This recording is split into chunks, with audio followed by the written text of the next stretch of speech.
So are you thinking about converting an EPSON ECO TANK printer to a sublimation printer? If you are, take it from someone who's been using one for the past 2 years. There are 5 important things that you need to know before you make that decision to convert. So number 1, everyone always wants to know, can I use an old EPSON ECO TANK? Can I use one that has already had ink in it and I've used it for my home office and now I want to convert it to a sublimation printer? I'm sorry, but the answer is no. You cannot convert an old printer to a sublimation printer. And there's very specific reasons why. And the most important one is the fact that you already have ink in that tank. And it's not just in the tank, guys, it's in the pads. It's in the ink pads in the machine. And so you're not ever going to be able to get a full sublimation, submersion into that ink pad because you're not going to be able to get the old ink out. So you do have to start from scratch with a brand new EPSON ECO TANK printer if you want to do the conversion way. Number 2, good in and good out. You need to choose good sublimation ink and you need to use good sublimation paper. You cannot use regular paper, you cannot use regular ink. It simply will not bond. So sublimation ink, in my opinion, should be Hippo ink. I have not used a ton of different inks, but I have gotten amazing results from Hippo. So I really enjoy the Hippo ink.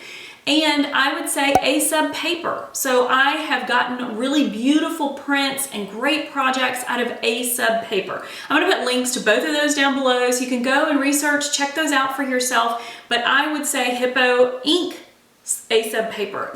Okay, so number 3, this is so important and a lot of people do not understand this, but to do a sublimation print, you're using heat to move that print onto your substrate. So onto your tote bag, your iPhone case, onto your t-shirt, onto your koozies, whatever it is that you're making with sublimation. And you need to mirror image that design. Now, if you have one of the professional sublimation printers, it has a software that comes with it. And you're going to be able to use that software. It's going to flip or mirror image your design. You're going to be able to just, print that out and move that right over to your substrate. But if you are using a converted EPSON ECO TANK printer, you have to flip that. And so I have 2 videos. I'm gonna put up above the video that I did where it teaches you how to use Cricut Design Space to do sublimation. So if you are a Cricut person and you have that software, you can use Cricut Design Space for sublimation. So I'll put that video up above, super easy. The second way is Canva. So you can use Canva, which is a free software. I use it all the time, and you can use it to flip your images for sublimation.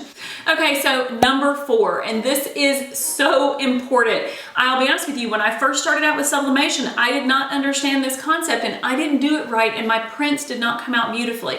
But to do sublimation prints, you need to always, 100% of the time, select the best quality print that you can get out of that printer. And so what that means is that you have to go into the print setup like every time you print, and you need to choose a photo quality print. Now, different printers do, have different little windows that pop up. But what I am telling you is the paper that you're using, your A-sub paper, is going to be a matte finish paper. So it's not high gloss or anything like that. So if you're in your paper choices, you can choose a matte finish paper. But when you are in your photo quality, you want to choose best, like the absolute highest that it can do. Because these printers were designed for office use, okay? So they weren't created for sublimation, they were created for office use. And so what it's going to do is default to a less amount of ink because it thinks you're printing a report or something like that. You have to tell it that you're printing a photo. And so what's going to happen then is it's going to give you all the ink. It's not going to hold anything back. It's going to give you great, beautiful quality print. So just make sure that anytime you are creating a sublimation project, you are using full color print. Okay, number 5, and this is huge and will save you so much time. Sublimation printers, your EPSON ECO TANK that has been converted, has to be cleaned, okay? So The very first time this happened to me, I was very confused and so upset because I hadn't printed anything for maybe 2 weeks. And I printed out a sublimation project. I was kind of in a hurry and I got streaks on it and it wasn't good quality. I mean, it really didn't look good. And I was doing all the things. I was doing, you know, best quality print, all these things. But what I had not done is I hadn't used my printer in weeks and I hadn't cleaned the heads on it.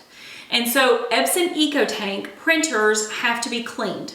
Okay, so what that means is I would run a little small test print on my printer at least once a week, maybe every 2 to 3 days. And that keeps the ink flowing in this printer and keeps things moving. But what happens if you don't print, then things get clogged. They kind of like sit there and then it's kind of like glue, you know? So like when you were using your Elmer's glue as a kid and it would get that little film on the top of it and then your glue wouldn't come out and you'd mush it really hard and then it would come out all at one time. Well, that's kind of what's happening to your sublimation printer. So what you want to be able to do is you want to print a little bit every couple of days and keep those heads clean. If you don't and you forget, totally fine, there's a remedy to it, but be warned that when you follow through the prompts in your EPSON ECO Tank, it could possibly take up to a full 24 hours before you get the quality of print that you want, because it's going to tell you to clean the heads. Like it's a scaling to it. So there's like a cleaning process. It's only going to take a couple of minutes, and then there's a deeper clean and then a deeper clean. And I've had to go all the way to the 24-hour thing, which was not fun. But what I'm telling you, use it a little bit every day or every, day or two. Print, do a little test print on it. Just keep the ink flowing in it and it will be absolutely fine. Bonus, something that you need to know. If you are going to convert an EPSON ECO Tank to a sublimation printer, be warned that its lifespan is reduced. You are likely only going to get 2 years out of this. How do I know? Because mine died at the 2-year mark. Now guys, that's not a bad thing. If you're using this, you're not paying a significant amount of money for it. Just go into it knowing that the ink pads are eventually going to go bad on your printer. But you're going to be able to get, a couple of really great years of using this printer. So there's a good and a bad, but I wanted to be upfront with you and honest that mine started messing up the cleaning process. None of it worked on it. And when I contacted EPSON and went through the whole thing, which I don't love the whole customer service, not EPSON, but just the whole customer service thing is annoying, but I did it because I really wanted to know what was wrong with my printer and if I could fix it. And it was the ink pads. They went bad. So just be warned that it's a 2-year investment. Get the most out of it that you can absolutely get out of it for 2 years, and then know that it's likely gonna die. I really hope this was helpful for you. If you are thinking about converting an EPSON ECO Tank, make sure you watch this next video. If you already have, guys, hop over and check out how to make iPhone cases with your EPSON and sublimation ink. See you next time.